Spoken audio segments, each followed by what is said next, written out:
Heads up for all you young growers, get a fucking mop. Get to know the broom.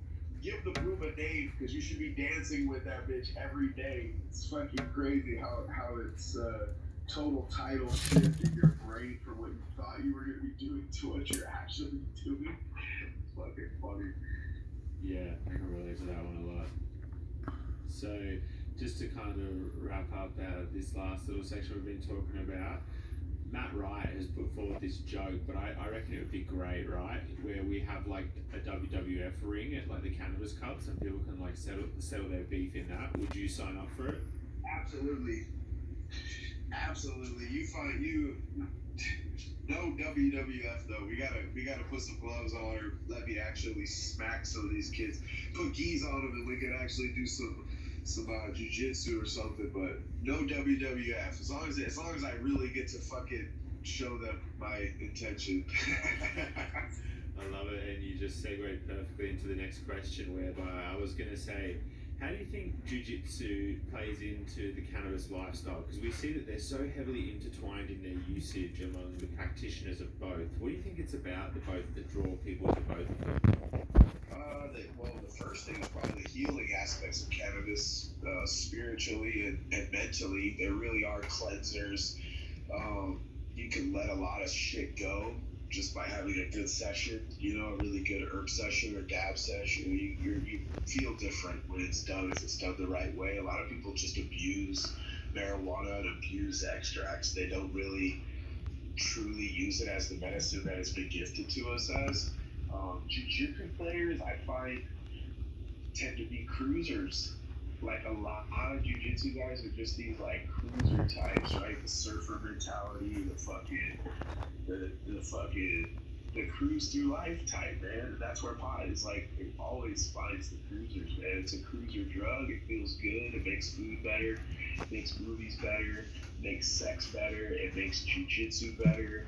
It makes things better. It's just the way that it is. It's the way it'll always be. That's why I thought it was funny that pot was so fucking outlawed for so long. That like they finally realized we're never not gonna smoke this drug. Like you can keep it illegal forever. We don't give a fuck.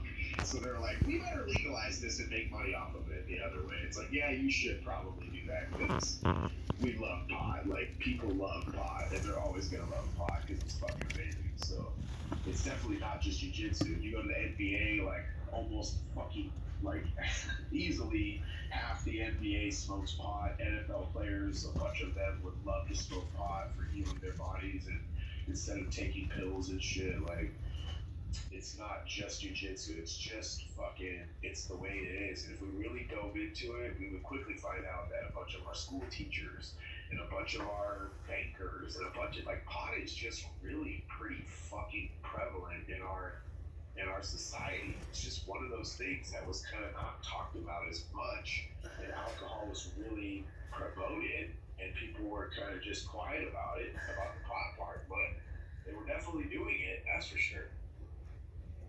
Yeah, definitely.